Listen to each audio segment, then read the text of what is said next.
Captain by a hook with a red beard. Captain by a hook with a red beard.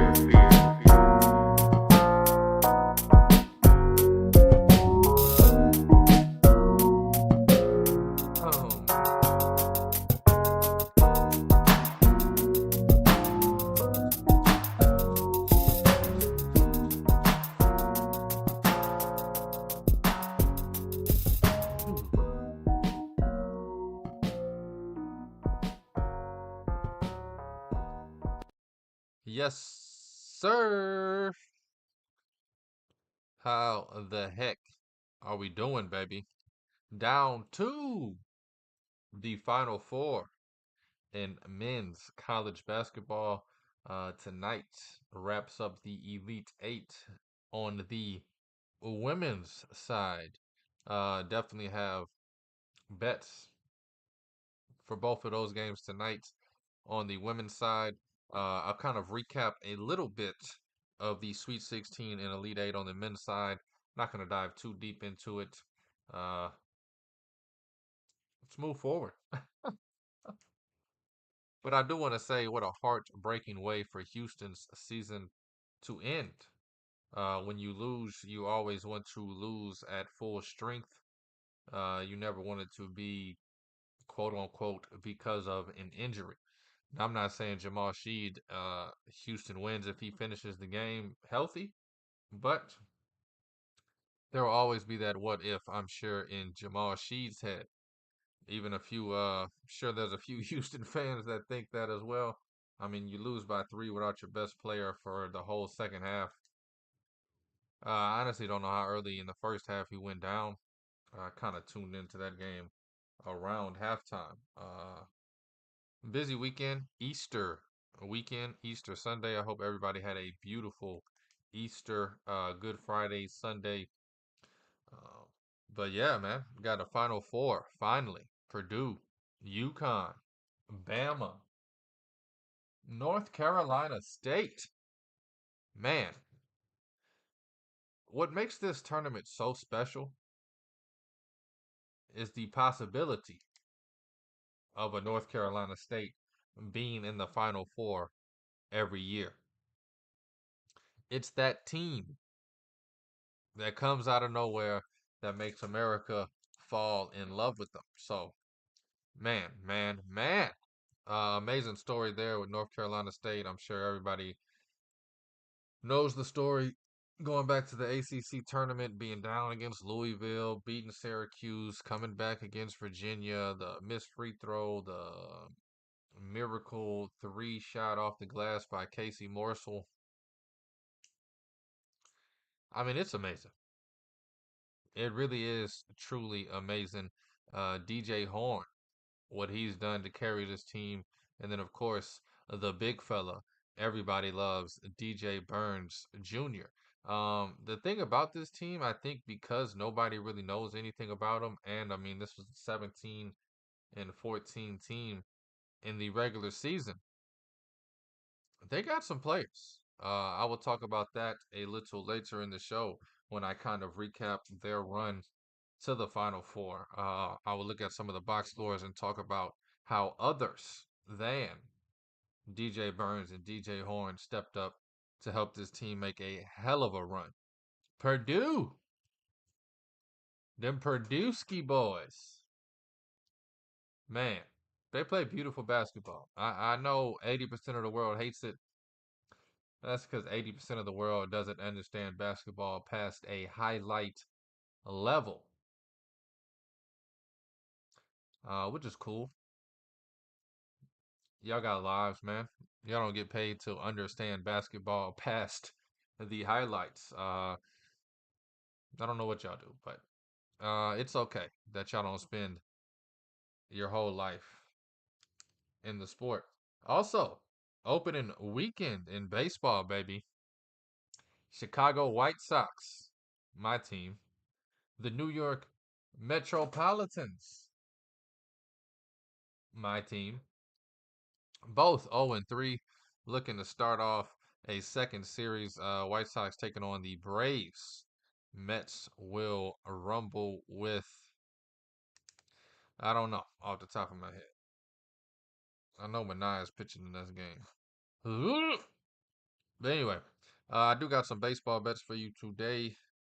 3 of them, in fact. And then again, I have the 2 bets over in the women's Elite Eight, man. Let's jump right on into it. This is Captain Via Hook with the Red Beard, presented by Stare Down Sports. I am Rowan Donaghy, aka Rowan Dobbs, going live on a beautiful, fantastic April Fool's Monday, baby. The 1st of April. I thought April Fool's was yesterday. I woke up racking my brains how I can pull an April Fool's prank uh, on some people, but I either got to figure it out quick or let it slide till next year.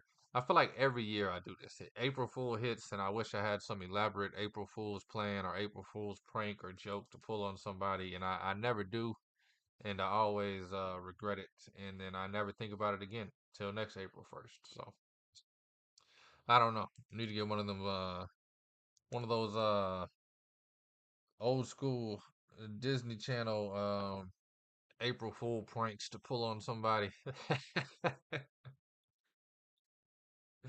and catch them while they not looking. Man, man, man. But boy, wonderful. March is over. My favorite time of the year, March and October. So now I'm looking forward to October. Now that March is done with. But let's jump into the Sweet 16 Elite 8 action. Kind of recap it a little bit. I do want to talk about UConn before I necessarily get to North Carolina State. I mean, UConn might be the best college basketball team we've ever seen. Now, I said all year last year that UConn was the best basketball team I've ever seen. I've said all year this year that UConn might be the best basketball team that I've ever seen. And they just keep on keeping on, keep on proving it, if you will. Go ahead and beat San Diego State, a tough, tough competitor, um, by 30. 3-piece wings, a side of fries, light work. And then they go ahead against Illinois, and Brad Underwood's arrogant and cocky, and we ain't worried about nothing, talking like French Montana. Came back to the podium after getting that turkey dog whooped. Sounding a little different. That boy went into the UConn game saying, there ain't nothing we ain't seen, quote unquote. Another quote, we haven't watched much of UConn film. We ain't scared of them. Basically what he was referring to. And I know it's all good, and that's what you're supposed to say. You're not supposed to be afraid or fear your opponent. But boy, that 30-0 run to end the first half, open the second half. I mean, that was just disrespectful. One of the most embarrassing things I've ever seen on the hardwood at any level. And I've seen some games in high school get out of hand. But man, man, man, Illinois had no answer, couldn't get anything going. Only hope they had was Terrence Shannon Jr. dropping 60, and he dropped 8. That UConn defense doesn't get talked about enough because the offense is so efficient. The offense is beautiful to watch, and the offense is what gets the people going. But to go on a 30-0 run against Illinois and to beat San Diego State by 30, um, takes some damn defense, some high level defense. I think that's actually why this season's team is better than last season's team. Last year was offensive juggernauts. You saw Jackson, Hawkins, Sonogo. They were scoring the ball like we've never seen. This season, we have players Castle, Spencer, Newton, Klingon, Johnson, who can all score the ball I think a little, I don't know how to put this. The group last year was a better offensive team. The group this year is almost just as good offensively. However, their defense is heads and shoulders above last year's team. I mean, this UConn's team is head, shoulders, and waist, knees, ankles, toes. I mean, they standing on a whole nother level above the rest of the nation. Speaking of Jordan Hawkins, funny story. Quickly, I ran into him at Best Buy on Friday. Gave him a fist pump. Boop. I said, Jordan, mother and Hawkins.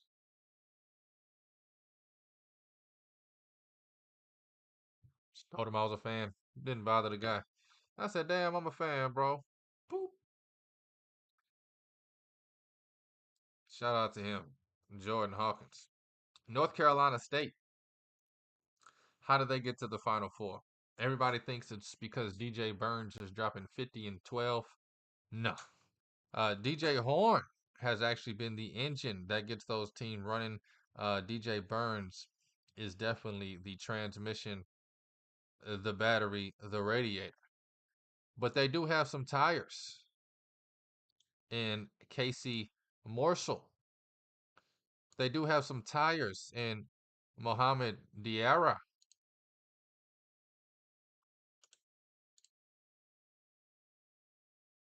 How about Michael O'Connell? This is against Marquette. They win the game by 9. Diarra, he comes in and gets 15 boards. I mean, shout out. Everybody's fighting with Burns, and he just comes in and grabs the boards. He also dropped 11 points, a double-double for Diarra. I don't think they get past Marquette without the double-double. You also get Casey Morsel dropping in 15 to go along with DJ Horn's 19. DJ Burns against Marquette only scores 4 points, 7 assists, 4 rebounds.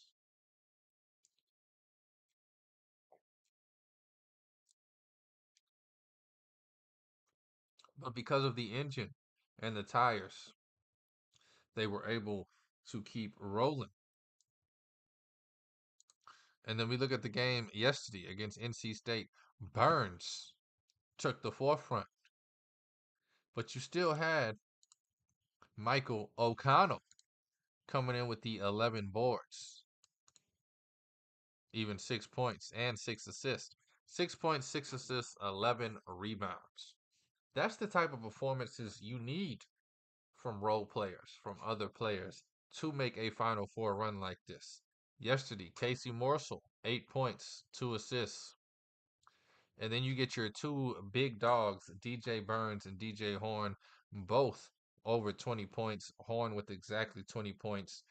He also had 3 assists and 4 rebounds, while DJ Burns, 3 assists and 4 rebounds, was aggressive. 29 points. I mean, to Duke's point, not to Duke's point, I don't get, and I watched most of this game, why Duke was not running the damn ball. That sounds like some damn football. But I mean, Kyle Filipowski is the softest, trashiest player I've ever seen. And Burns just kept scoring on his sorry ass.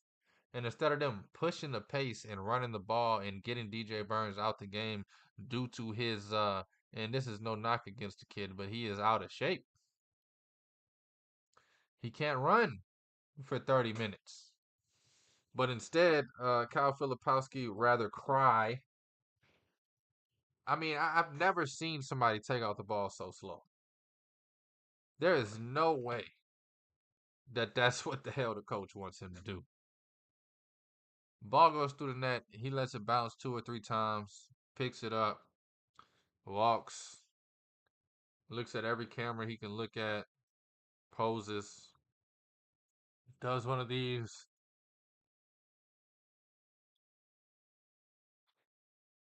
Like, I can't believe I just got scored on, bro. And then finally takes the ball out. Bro, DJ Burns was able to walk back down court on defense. Push the damn pace when you got cats like that that's out of shape. I mean, I hate Duke, so I'm glad they lost. But I mean, just as a competitive standpoint, what the hell are we doing?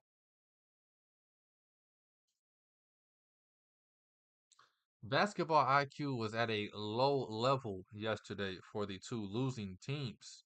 To switch it on a pivot, Dalton Connect.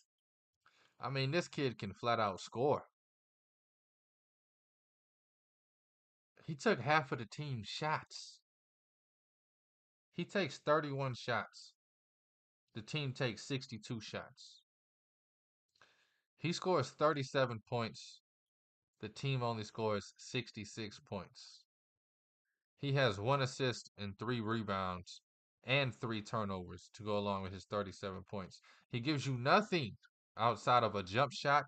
He shoots 6 for 12 from the 3-point line. I mean, 50% is damn good. But when you start the game 6 for 7, 6 for 12 is triggity trash. That means in clutch time, you came up with nothing. Also, if you watch the game, his basketball IQ, the lowest of anybody I've ever seen at this level. Doesn't make the extra pass. I mean, he just he'll dribble the ball into a double team turnover every damn time he doesn't shoot it right away. I mean, just horrible IQ out there on the floor. David Jones alike shooting for him. All about me, me, me. In the words of Lil Wayne, he was all about I. He gave the rest of the vowels back. Dalton Connect, a great performance on paper, 37 points in a loss. Nobody on your team scored over 9. Nobody gets in double digits with you. You have no help. You don't allow you to have any help. You've passed up hitting the open person dozen times just so you could take a bad shot. Okay, live with that, man. Go the rest of your life telling everybody you scored 37 in an Elite Eight game while playing one of the worst games I've ever seen from a basketball player and getting your ass whooped. Purdue, on the other hand, they go into the Final Four because they did the damn thing playing basketball right. They only have an 8-man rotation, and only the starting five scored. Shout out to Zach Edey, 40 points, 16 boards, baby. One block, huge block. As far as when the block came in the game, I don't get the hate on Edey. I never will. I don't understand why people get on their phones and tweet how trash and how he's just tall. He's trash. He's the worst thing that's ever happened to the game. I I hate watching him play.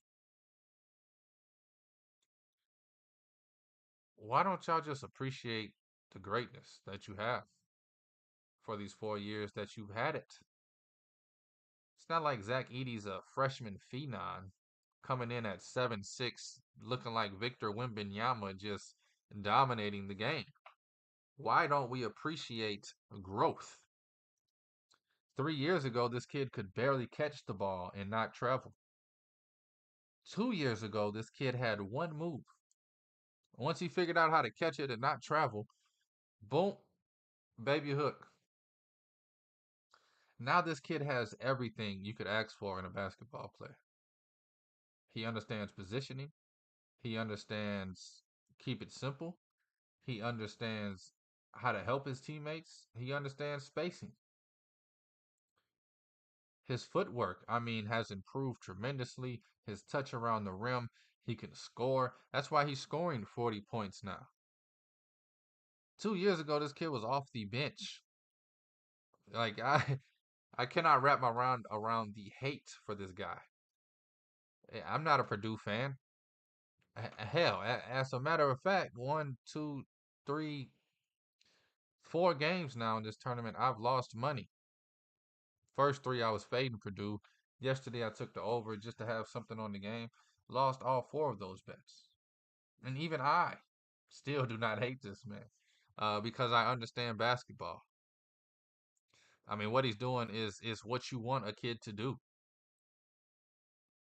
7'5" don't mean nothing if you don't put in the work, and he's put in hell of a lot of work. to be able to do what he's doing. It's not like everybody 7'5" can just catch the ball, go through a triple team and dunk it.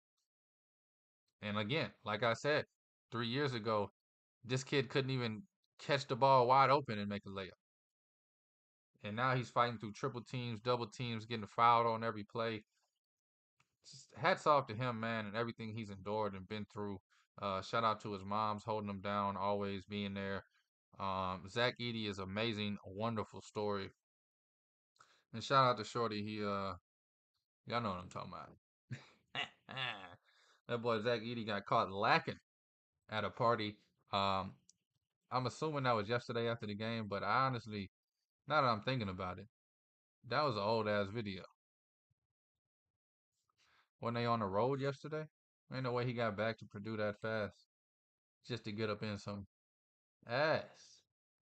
But anyway, man, I'm gonna preview the Final Four briefly right now. I want to jump into some baseball and the women's Elite Eight tonight. Coming back, we got the rest of the week to talk Final Four games, baby. Definitely will dive into these games in depthly. Just right now, you got NC State, Purdue as 9.5 point favorites against the Cinderella team. Will the clock strike midnight? Will the clock strike midnight? Clock strike. Y'all are gonna hear that line all week, just so you know. Just know you heard it here first. But y'all will hear that line all week. You'll probably get tired of hearing that by Friday. Will the clock strike midnight on this Cinderella story out of North Carolina? As North Carolina State gets ready to face off against the Boilermakers of Purdue. Anyway, 9.5 point favorites for the Purdue boys. I haven't sat down at all with either of these games. Um, I don't know which way I'm leaning on this. 9.5 is a lot of points. We've seen Purdue, even in games that they've won, struggle to cover double-digit numbers all season. So I don't know. I might take the plus 9.5, even if I think NC State has no chance, just because I think they have the heart and the momentum and the fan base and everything just behind them to at least fight and keep it close.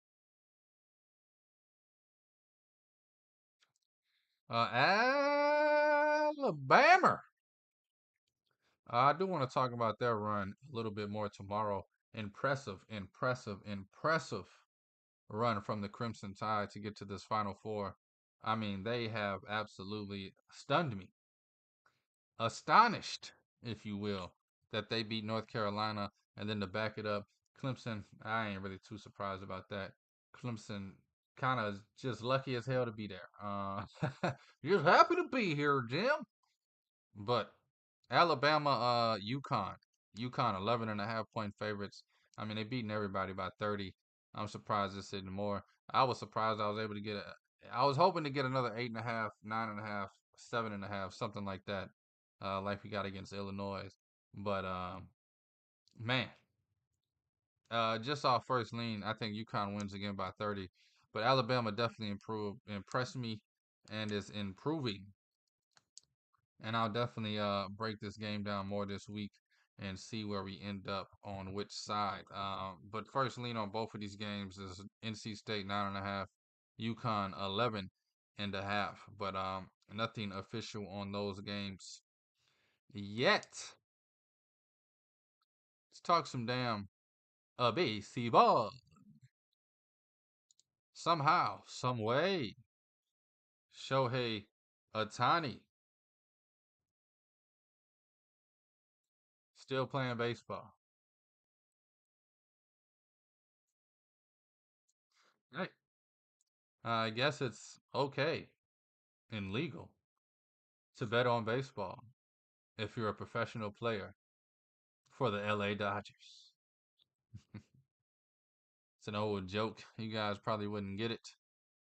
You want to hear the funny stat of the day? Chicago White Sox run line plus 1.5, plus money, baby. Do do do. White Sox hitting a new low as a franchise when they have already been the lowest of the lows when it comes to franchises. But man, man. Sorry, typed in the wrong thing. Pirates 4-0. Yankees 4-0. Tigers 3-0. Brewers 3-0.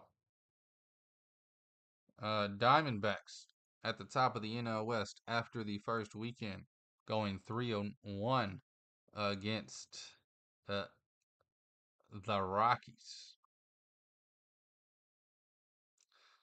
Shout out to the Marlins.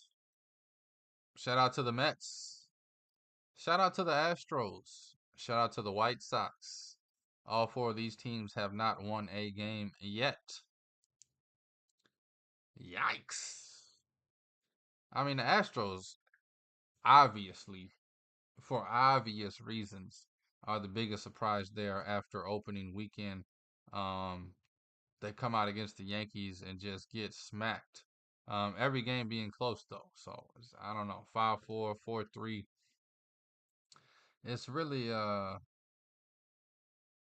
don't know. Shout out to the damn Yankees, man. Starting the season off 4-0, baby. This will make the downfall even sweeter as a guy like me. Let's look at some of the matchups today. Touch on a few of these pitching matchups. It's April Fool's Day, man. Set up for a beautiful day of baseball. First game is Uncle Charlie Morton for the Braves. He'll be pitching against Flexen for the White Sox. That game tips first pitch around 1. Man, Mackenzie Gore getting his first start of the season for the Nationals, taking on the undefeated Pirates. My man, Dean Creamer, be taking on a Royals with Waka on the mound. Uh, Dane Dunning taking on Rangers Rays. That'll be a good damn game. Astros, man. They host the Blue Jays tonight, looking to get their first win of the season. Blue Jays 2-2, Astros 0-4. Red Sox head to Oakland. Few gimme games there. The Hot Guardians. Tristan McKenzie getting his first start of the season. They're taking on the Mariners in Seattle. A late game there. A lot of good late games tonight. You got the Red Sox, A's, Guardians, Mariners, Cardinals, Padres. Man, it's still awesome to see a Gibson name for the Cardinals pitching. Yankees, they travel to Arizona to take on the D-backs 2001 World Series. Rematch Ryan Nelson, Young Buck, getting a start there tonight for Arizona. And then one of my favorite rivalries in the sport, the Dodgers, the Brooklyn Bums. They'll be taking on their cross-state rival in the San Francisco Giants. I got 3 bets tonight, man. That's one of them's on that game. Giants, the Trolley Dodgers. Man, man. I mean, I'm geeked. The uniforms stink. Like these years, MLB jerseys look fake. I see fans wearing them in pictures, and then even the players wearing them. It looks like they got duped. Just they look fake. What are we doing? What are we doing? I also didn't think I would even get a chance to talk about these uniforms because I don't know. It's been 2 months circulating social media. I thought by opening day somebody would get it and be like, hey, what the hell are we doing? Who approved this? And trust me, I understand this process probably a little more than y'all will ever understand. When creating clothing, especially uniforms for a major league, you need to get everything approved. It's not like you just make 2,000 jerseys and send it to them. No, you make them, get them approved. You send pictures, send an actual jersey, especially something of this magnitude. Horrible, horrible, horrible. But anyway, let's dive into tonight's action. I'm talking bets, baby. Uh, this is Captain by a hook with the red beard, and I need somebody, anybody, hit me with the horns.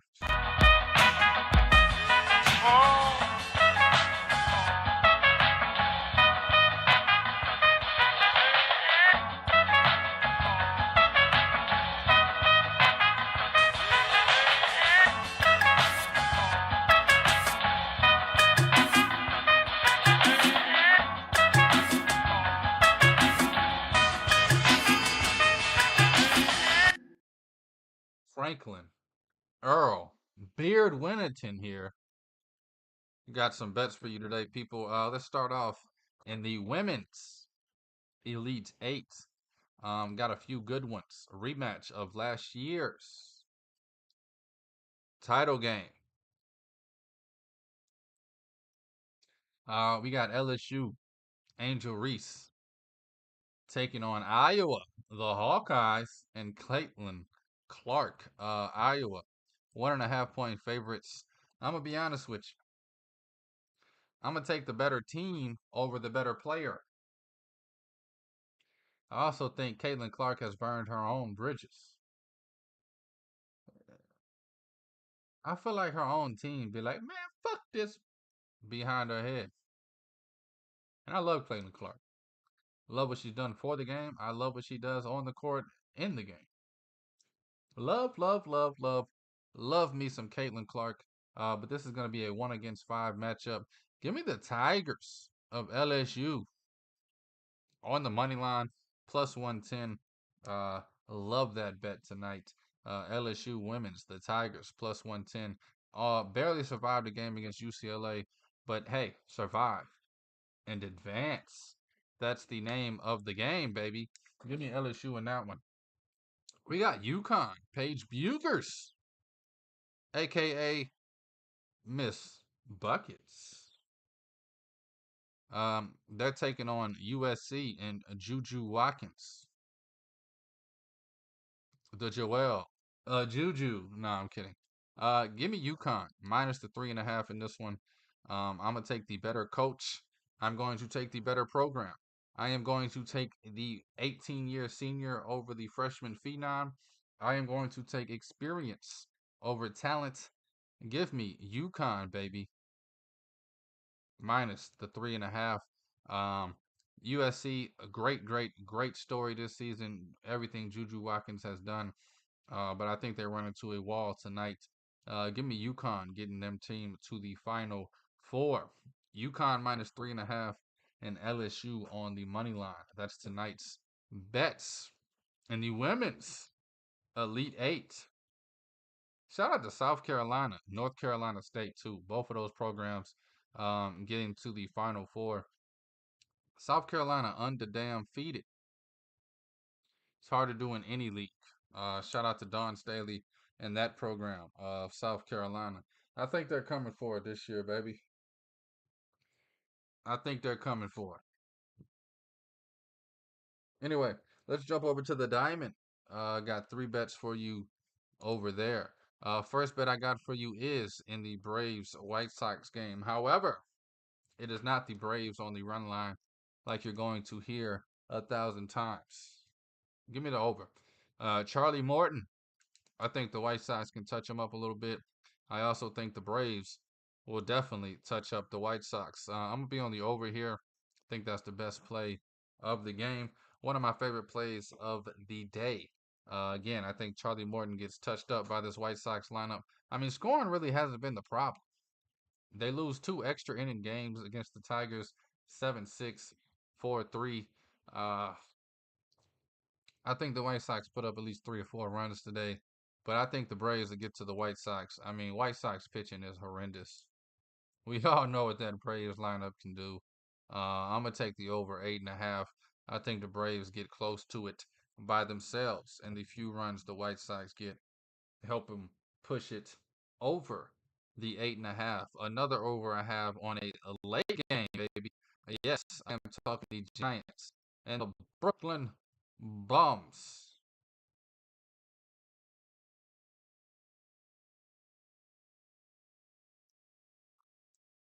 Talking Giants, Dodgers. Give me the over in that game as well. Got a young guy I've never heard of, K Win, pitching tonight against this Dodgers lineup. Yikes. And then we have the Dodgers starting James Paxton for some reason. And I mean, this guy stinks. Give me the Giants, Dodgers having a damn shootout, 12-9 or something crazy like that. Give me the over in that game, 8.5. Definitely think that goes over easily. Had the over last night on the Dodgers Cardinals, and it did not go so easily, if you will. I do have one more bet for you on the baseball circuits.